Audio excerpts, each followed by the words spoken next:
Här tänkte jag visa lite saker som fungerar just nu väldigt bra när det gäller Facebook Ads för e-handlare.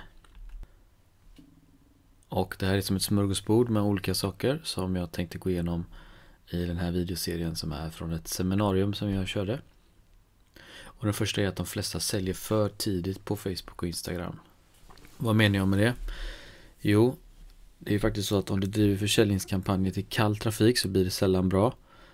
De känner och gillar eller litar inte på det tillräckligt mycket för att agera så som du önskar. Det är lite som om skulle du hoppa fram eller skulle du handla från någon som hoppar fram på gatan och bara tjena, vill du köpa någonting? Skulle du ta fram kortet då och handla? Troligtvis inte. Så till skillnad från Google så är Facebook ett content-nätverk där folk är ute efter innehåll. Och det jag brukar uppmana mina kunder till det är att generera bra innehåll och använda då Facebook för att generera leads. Och det kan man göra riktigt effektivt. Som du ser här så har jag väldigt höga CTR när man driver folk till bra innehåll istället för att visa bara en produktannons och skicka den till en produktsida och hoppas att någon ska handla. Och som du ser här också så tittar vi på kostnaden per lead här som ligger på runt 3 kronor. Vilket många skulle vara glada för en kostnad per klick. Det här är alltså kostnad per ny prenumerant eller per lead som vi kan följa upp automatiskt och gratis sen. Så man bygger en tillgång på Facebook och sen så använder man retargeting också då i andra ändan. Så där är strategin som jag tycker att fler e-handlare borde jobba med.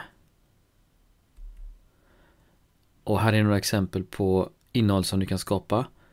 Och jag har även graderat om ungefär hur lång tid det tar att skapa och vilken konkurrens det är. Så till exempel blogginlägg. Det tar kanske inte så lång tid att skapa ett blogginlägg, men det räcker inte att skapa ett utan du behöver investera mycket tid i det. Men det är också väldigt hög konkurrens.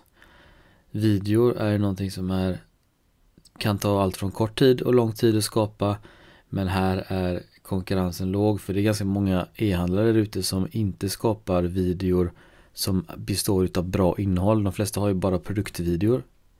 Men där är konkurrensen väldigt låg. Checklistor fungerar bra. How-to-guider sådär. Det är ungefär lite som white papers. Det är inte så det kan ta väldigt lång tid att skapa. Hög konkurrens, likadant med e-böcker.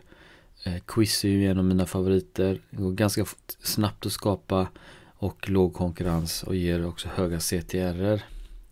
Här är några exempel på inlägg som content som man skulle kunna göra. Det skulle kunna vara som uppe till vänster här, blogginlägg med artiklar till webbplatsen eller en video som är olika typer av intressant innehåll, det vill säga inte en brandingvideo eller en how-to-guide eller en e-bok.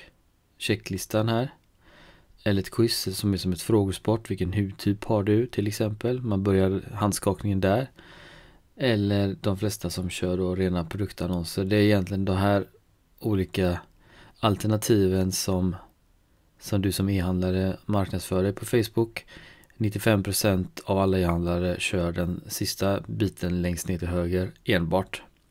Så där är en jättemöjlighet.